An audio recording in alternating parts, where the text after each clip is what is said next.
셀트리온 헬스케어 2022년도 실적을 스로프트 회계로 분석 및 연말까지 매출액을 예측해 보는 내용을 진행하도록 하겠습니다. 매출은 1.2% 감소했고요. 영업이익은 50%가 감소했습니다. 셀트리온과 마찬가지로 재고자산 매출원가 회계 불투명하다라고 분석이 됩니다. 구독, 좋아요는 제게 큰 힘이 되겠고요. 1.5배속을 보시기 바랍니다. 셀트리온에서 이 소개한 거와 마찬가지로 한번 일반적인 일반론을 한번 서두에 넣어봤고요. 모두라고 얘기를 해야 되겠죠. 원가회계손익으로서 매출이 1조 4,527억 원으로서 1.2% 감소했습니다. 근데 가공비 배부 재고자산은 그런데 23% 크게 증가했어요. 판매가 안 되는데도 재고는 늘렸다 하는 것은 바람직한 재고 관리는 절대 아닙니다. 매출원가 거의 유사하고요. 매출 총이 9.4% 감소했고 판매 관리비가 11.7% 증가해서 영업이익은 641억 원으로서 전년보다 29.8%가 감소를 했습니다. 영업이익률로는 1.8% 하락입니다. 매출 규모에 비해 재고자산이 너무 많습니다. 재고의 증가는 원가회계에서 이익의 증가 로직이 적용이 되고 있죠.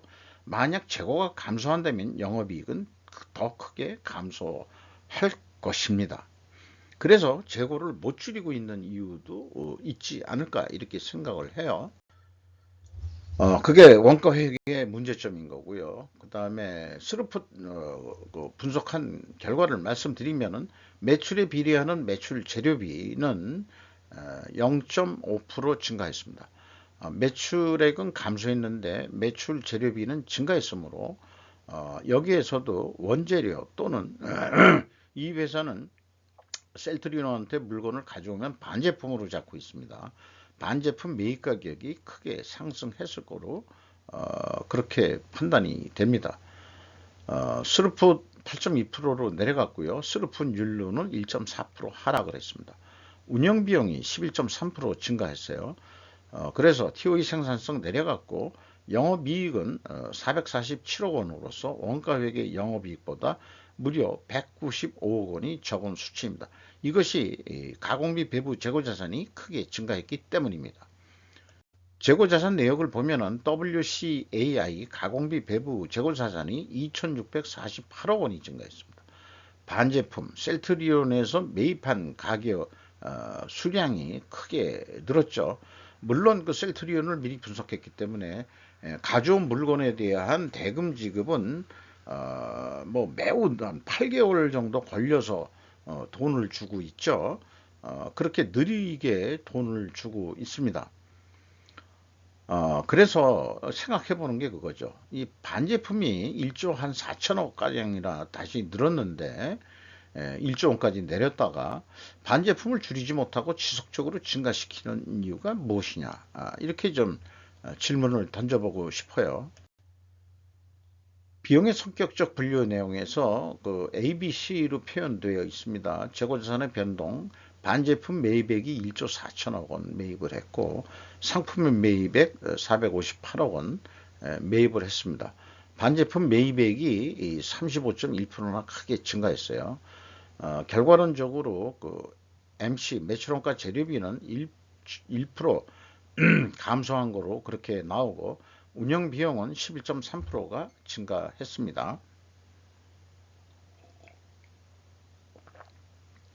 이 운영비용에서 판매관리비를 뺀 것이 그 셀트리온의 가공비가 되겠는데 가공비율은 총 제조 비용이라고 얘기해야 되겠죠.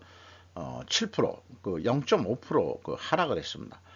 그러면 상대적으로 또 그 원재료도 있으니까 원재료 및 반제품 매입 단가가 인상이 됐다. 이렇게 좀 볼 수 있을 것 같아요. 그래서 1차 그 손익에서도 원재료 가격이 크게 상승했다. 2차 추론에서도 상승했다. 이렇게 이제 같은 방향의 추론을 해보게 됩니다. 재고자산 매출원가 회계 투명성 검증 3단계로서 PQ 총제조 비용의 차이는 PQ 그 생산 재료비의 차이액과 일치하며 그것은 가공비 배부 재고자산의 증감액과 회사가 제시한 그 재고자산의 변동액에 갭이 되겠습니다. 근데 이것도 무엇인지 셀트리온처럼 도저히 추적할 단서를 찾을 수가 없습니다. 셀트리온보다는 좀 규모는 좀 적은 규모긴 합니다만은 그러나 현금 흐름표 기준으로는 딱 맞췄어요. 재고자산 평가 손실액을 가감해 주면은 일치를 합니다. 그러니까 이제 이 불투명한 부분은 매년 한 100억 원대 이상 이렇게 계속 차이가 나는데 뭔가 특별 원인이 있을 텐데 제 수준으로는 이거를 찾질 못하고 갭만 있다는 거 밝혀내는 것만 해도 새로운 발견일 것입니다. 아마 모르시는 분들은 이게 신대륙 발견에 버금가는 그런 거라고 좀 부풀려서 얘기할 수도 있겠죠.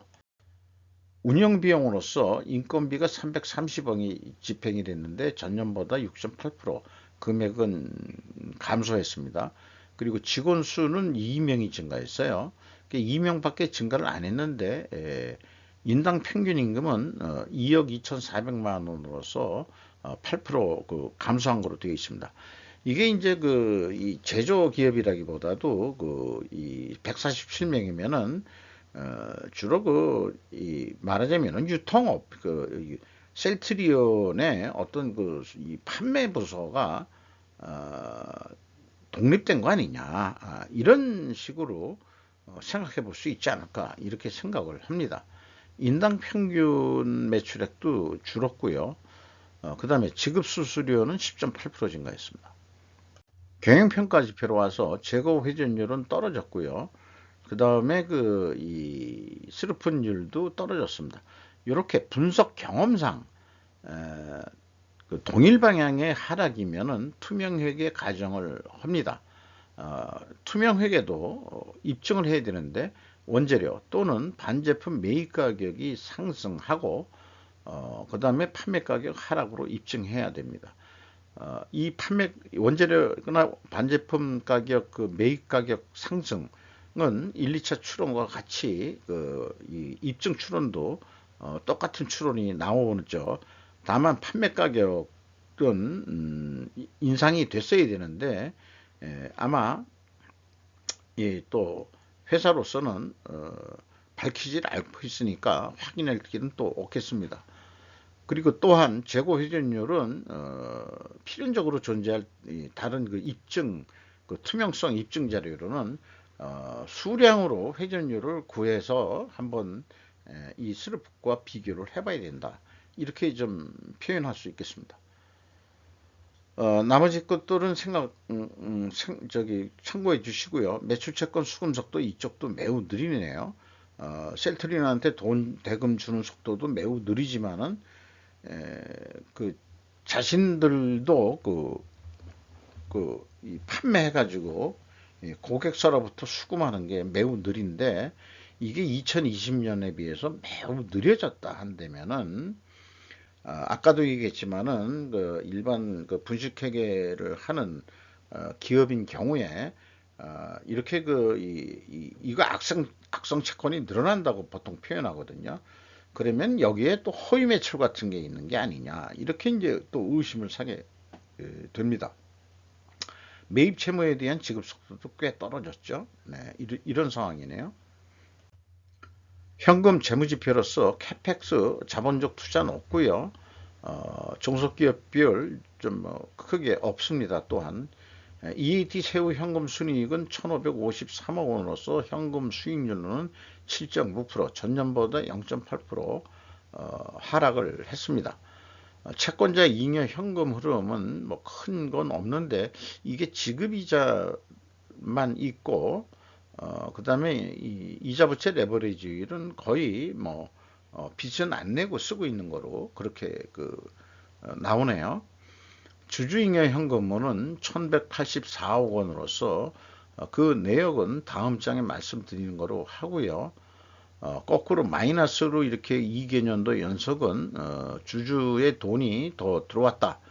이렇게 되는 대목입니다.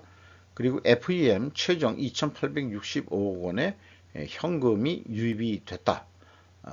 또는 이 경우에는 돈을 벌었다. 이렇게 또 얘기할 수 있을 것 같습니다. 현금 버퍼율 31.1%로 그 안정선으로 유지하고 있고요. 아직까지. REM 이익 인경음률은 45.8%로 좀 증가했습니다. 주주잉여 현금 흐름의 내역은 1184억 원이었는데 현금 배당이 역시 있어요. 이 경우는 현찰이 아니고 뭐 셀트리온 경우에는 주식 배당이 그렇죠. 현금 배당 이거 한 거고 제가 좀 착각했습니다. 주식 배당이 여기 있고요. 그 다음에 그 자기 주식 취득이 있고, 그 다음에 이제 뭐 주식 선택권 인식 및 행사, 뭐 이런 식으로 했는데 사실 뭐 주식 선택권이라는 게 직원들한테 주는 건지 또는 그 어떤 그 협력업체 고객한테 주는 건지 그걸 잘 모르겠네요. 저는 이 분야는 또 좀 잘 모르지만은 어쨌든 금액은 이렇게 그 자본 변동표에 의해서 검증이 되겠습니다. 셀트리온과 동일하게 현금 이익 배당을 실시했다. 꾸준한 자기 주식 투자는 주가 상승 및 유지 목적으로 해석이 된다. 이렇게 말씀드릴 수 있겠습니다. 원가 회계 실적을 가지고 원가 매출액을 예측해 보면은 한 2조 원 정도 하지 않겠느냐.